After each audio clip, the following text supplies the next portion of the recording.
दररोज खजूर खाल्ल्याने आपल्या शरीरात कोणते बदल होतात माहिती आहे का? आणि शेवटचा फायदा ऐकला तर तुम्ही नक्की सरप्राईज व्हाल. चला तर या खजुराचे आरोग्यदायी फायदे जाणून घेऊया. खजूर दिसायला जरी साधे फळ असला तरी आपल्या मेंदूसाठी उपयुक्त असलेले सर्व नैसर्गिक पोषक घटक याच्यामध्ये असतात. आणि आपल्या मेंदूला कार्यरत ठेवण्यासाठी सर्वात महत्त्वाची गोष्ट म्हणजे ऊर्जा. आणि हीच ऊर्जा आपल्याला या खजुरामधून मिळत असते. खजुरामध्ये नैसर्गिक साखरेची विशेषतः ग्लुकोज आणि फ्रुक्टोजचे प्रमाण भरपूर असतं. आणि याच्या सेवनामुळे काय होतं, शरीरात हे पटकन शोषले जातात आणि आपल्या मेंदूला त्वरित ऊर्जा पुरवली जातात. म्हणूनच याला इन्स्टंट एनर्जी बूस्टर म्हणून सुद्धा ओळखलं जातं. याचबरोबर अभ्यास, विचार किंवा एकाग्रतेच्या कामात ज्या व्यक्ती आहेत त्यांनी तर या खजुराचं सेवन नक्कीच करावं. याच्यामुळे काय होतं, मेंदूचा थकवा कमी होतो, लक्ष केंद्रित करणं सोपं जातं आणि आपला मेंदू आहे तर तो ताजातवाना राहण्यासाठी मदत होत असते. खजुरामध्ये भरपूर प्रमाणामध्ये अँटीऑक्सिडंट्स असतात. यामुळे हे घटक मेंदूतील पेशींना मुक्त रॅडिकल्सपासून संरक्षण देत असतात. त्याचबरोबर मानसिक ताजेपणा याच्यामुळे टिकून राहतो. अनेक संशोधनामध्ये हे दिसून आलं आहे की खजूर नियमित खाल्ल्यामुळे अल्झायमर किंवा डिमेन्शियापासून काही प्रमाणात संरक्षण मिळतं. म्हणजेच की स्मृतिभ्रंश असेल किंवा विसरण्याचा आजार असेल तर याच्यापासून आपल्याला काही प्रमाणात याच्यामुळे संरक्षण मिळत असतं. यामुळे खजुराचं सेवन नक्की करावं. याचं कारण म्हणजे त्यातील नैसर्गिक घटक असतात ते मेंदूतील सूक्ष्म दाहक प्रक्रिया कमी करत असतात.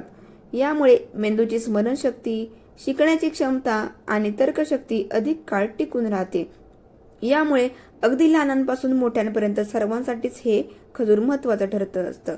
कारण बऱ्याच वेळा ज्येष्ठ लोकांसाठी या डिमेन्शिया किंवा अल्झायमर सारख्या समस्या त्यांना जाणवत असतात, तर त्यांच्यासाठी हे अत्यंत फायदेशीर ठरत असतं.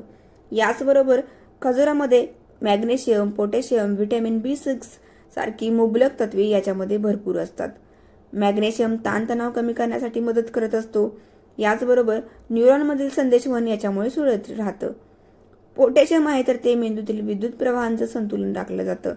तर व्हिटॅमिन B6 आपल्या मेंदूमध्ये जे सेरोटोनिन आणि डोपामाइन सारख्या मूड रेग्युलेटिंग रसायनांचं उत्पादन वाढवण्याचं काम करत असतं.